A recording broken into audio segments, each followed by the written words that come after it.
Good morning. Kalimera.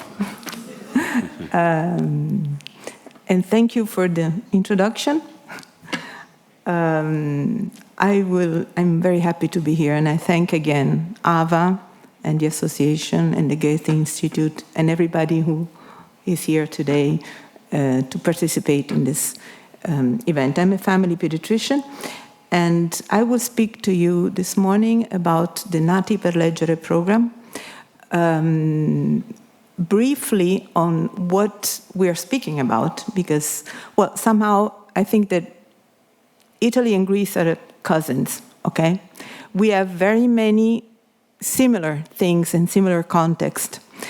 And this might be helpful because we need somehow, in Italian we say arrangiare, to adapt ourselves to the context where we live, which in Italy, I don't know if in Greece, are different, for example, from the northern part to the southern part of Italy. For example, we have many public, excellent and efficient libraries in the center and the north, but we have none in the south. So there, the program has to be adapted to a different context, okay? So, Nati per Leggere, which means Born to Read, started in 1999. It is now a national program, and the objective of the program is shared reading, allowed or even not allowed, in families. This is where we work, supporting families to do this, which is now a best practice, evidence-based, starting very, very early. I showed yesterday when we spoke about the nurturing care framework how learning starts in the mother's womb and then it grows with parents and with parenting, okay? It is then a community intervention that conveys a simple, intuitive, and very low in resources recommendations. We can define like this, the promotion of reading aloud in families, okay? And it's possible for all parents. We just need to tailor the intervention basically on the needs of the parents that might be different, okay? So it is promoted by the the Cultural Association of Pediatricians, A.P.Th, the National Association of Librarians, and the Centro per la Salute del Bambino, which is an organism that coordinates nationally the program. How does it work? There's the family pediatrician. The family pediatrician has a strategic role because all families, it is a public free service, go to the pediatrician when a child is born up to 14 or 16 years old, okay? So usually parents look at a family pediatrician as an important figure who can give good advice based on evidences, and so this advice is taken somehow in the family and it's reinforced every time a child with his parents goes for well-child visits periodically in the first years of life, but even after. In the first 4 or 5 years of life, we have many well-child visits, okay? We have librarians. Librarians have the supervision of many aspects of the program, and sometimes librarians can give books to parents to bring home. Not always this is possible, but libraries, public libraries, as I told you in Italy, in different contexts and differently diffused in the, at the national level, they're a democratic place where everyone can go and get books and where they can find experts in literature who can advise very well regarding the appropriate book depending on the child's age. And then we have educators, which they have a very delicate role in the promotion of reading. And yesterday we spoke about nursery schools, how important it is to advise children at that age. Why? Because a child needs to get to a more formal education, I'm speaking about the first grade of school, with a curiosity about books, with a passion about reading. Okay, and we can do very much, and especially educators, but not only them, on this subject. And then we have voluntary readers. Voluntary readers are people who somehow give out and freely their voice, okay, to support parenting, and they give their time for reading, but not for reading with children, for showing to parents how this is a very simple practice that any parent can approach, and to support parents in doing this. Okay, the Nati per Leggere program has used the Babar questionnaire, which is before and after book readings. It is a questionnaire which gives us notions regarding the attitude of parents in reading aloud with their children. And here, briefly, I will show you how, when we started in 2000, about 16.4% of children received reading from their parents. And now, in the last update was in 2019, 38.9% of parents received this reading, okay? I go a little bit fast because I wanted to reach, okay, the evolution of the project. The key principles of the Nati per Leggere programs are the precocity of the intervention, start early, very, very early. We spoke yesterday about the importance of the mother's voice and the father's voice when a child is born, but even before. The centrality of the family, because a child needs his family to survive, and we need to support that family if it is a vulnerable family, and we have the tools to do this. And the universality of the project, of the program. Everyone can receive reading aloud in his family, and we need, nevertheless, to tailor this intervention depending on needs of the family. So maybe more intensive intervention if the family needs more. It is a network, because you know well that in order to grow a child, we need an entire village. Choice not only the health sector, but it's pediatricians, librarians, educators, and all other health professionals who want to join the program. The evolution of the Nati per Leggere program. The key strategies then are precocity, progressive universality, for everyone, but not for all the same. Because in order to have the same possibilities, we need to tailor the interventions, as I said before. Proactive strategies to reach the unreachable.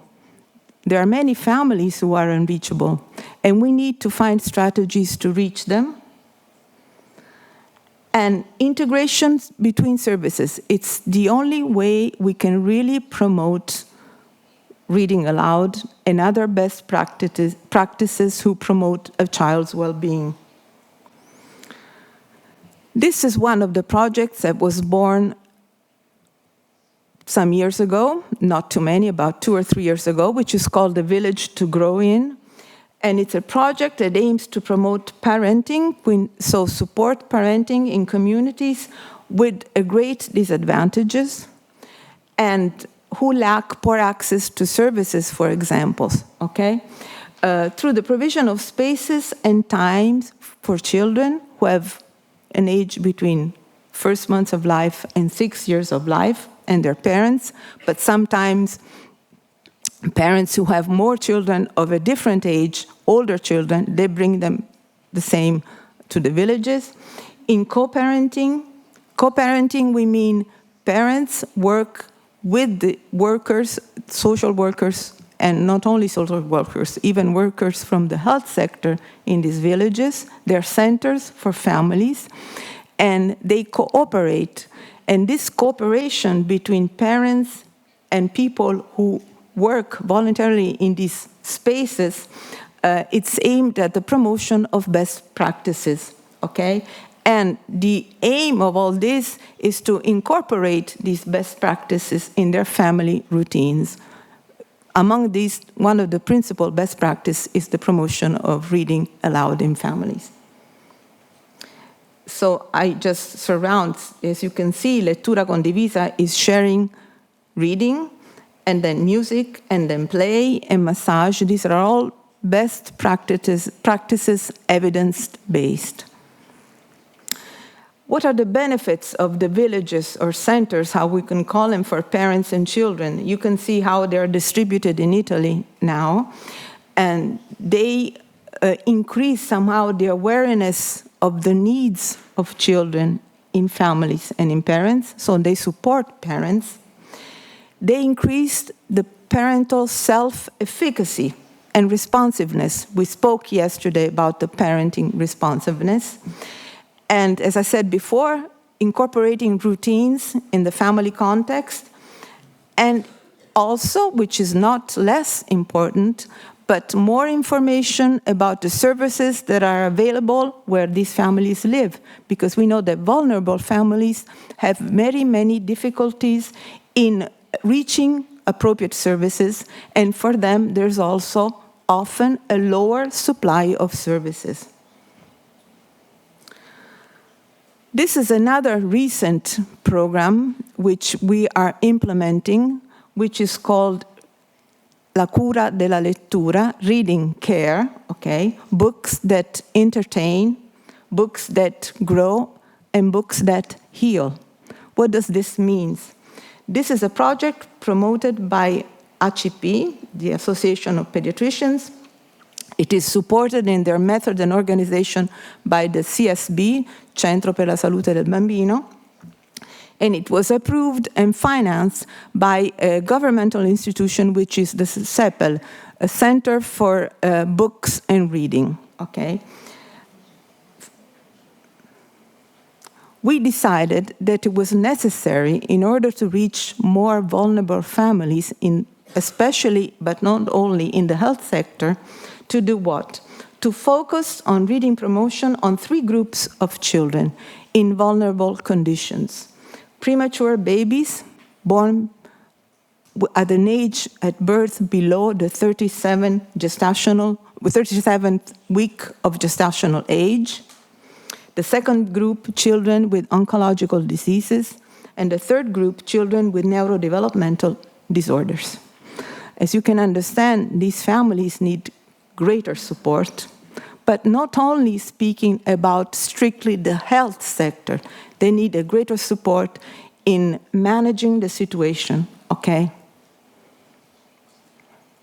So, we had specific working group for reading promotion in this context, okay? We train the health professionals who work already in this context, for example, neonatologists or pediatric oncologists or neuropsychiatrists, okay?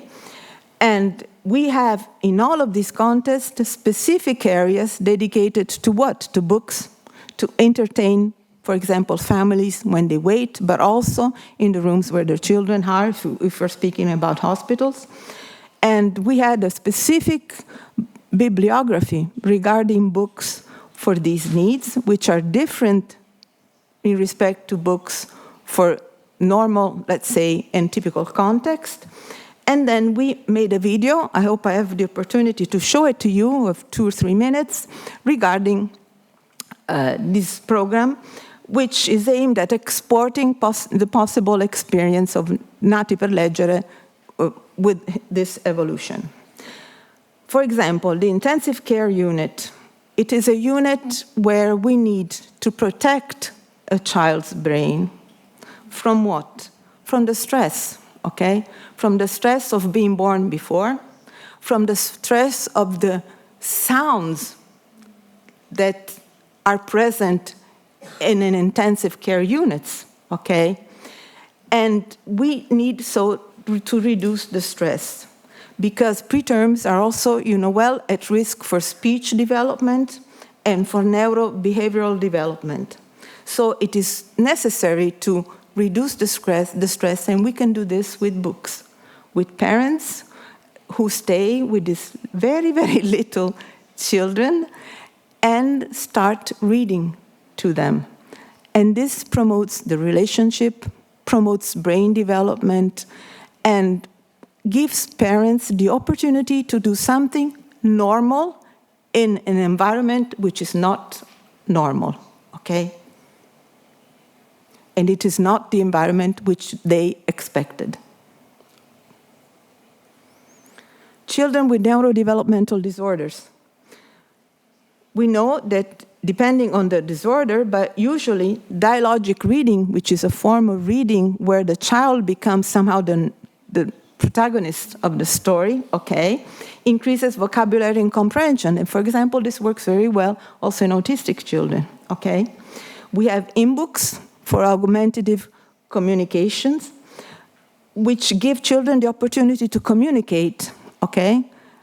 But attention, it gives also sisters or brothers of these children who cannot read yet be able to communicate more with their brothers and sisters. So it is the importance of supporting comprehension, but also spatial and temporal awareness through these kind of books. And the bibliography I showed you speaks about this.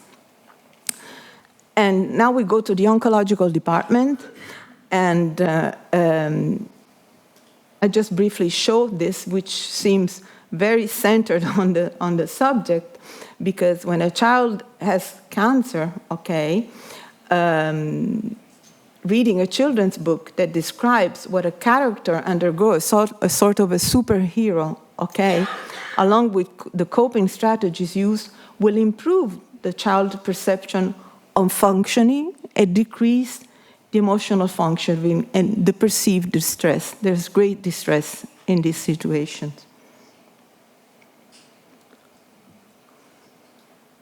This was something that Assunta Tornesiello, which is the chief of the oncohematology department in Lecce, said when she started participating at this project, okay?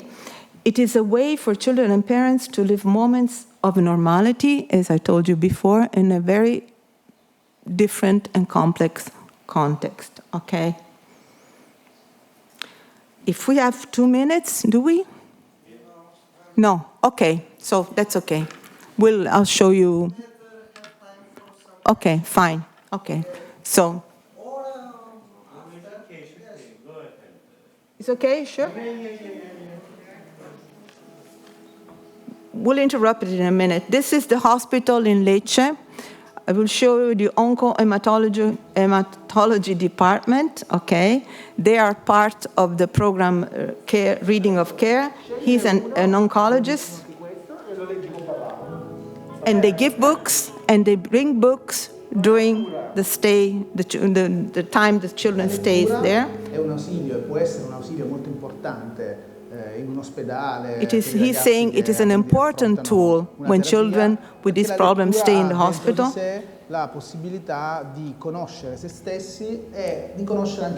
They're able to know themselves and know the world that surrounds them in that moment. Provare anche a identificarsi con i personaggi della lettura, provare a imparare da loro, provare a muoversi insieme a loro, provarsi alla vita, come dire, partendo da quelle figure che trovano appunto in un libro e che possono essere, come dire, tradotte anche. The interesting thing is that doctors who participated in the program, they were involved in choosing books.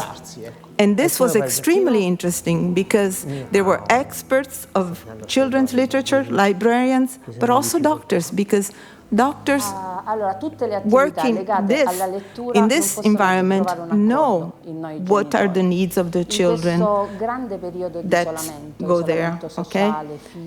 This is a mother.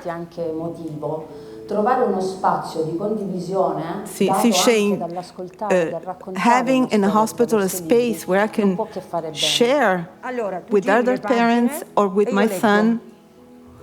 We'll see him in a moment. The promotion of reading and reading books. She, in a few minutes, will read a book to her child, who is an older child, which was her best book when she was young. She found it in the library. It was Uncle Tom's Cabin. What is? Yeah, okay. And so they're reading it together, and they're laughing because she's telling him, well, some episode when she was reading it and her mother was reading it to her when she was young. And this is Titi Tornesiello, who is the chief of the department, but maybe we can go a bit ahead. la lettura, l'empatia. Let's see. E sono tutte quante alla base di un concetto fondamentale che da sempre governa l'assistenza all'interno delle parti di oncologia pediatrica, che è l'alleanza terapeutica. Okay, see, this is the lady, the mother who spoke before, and she's going to read Uncle Tom's Cabin, but I think we can maybe stop it now, okay? Because I hope I gave you the message. Okay.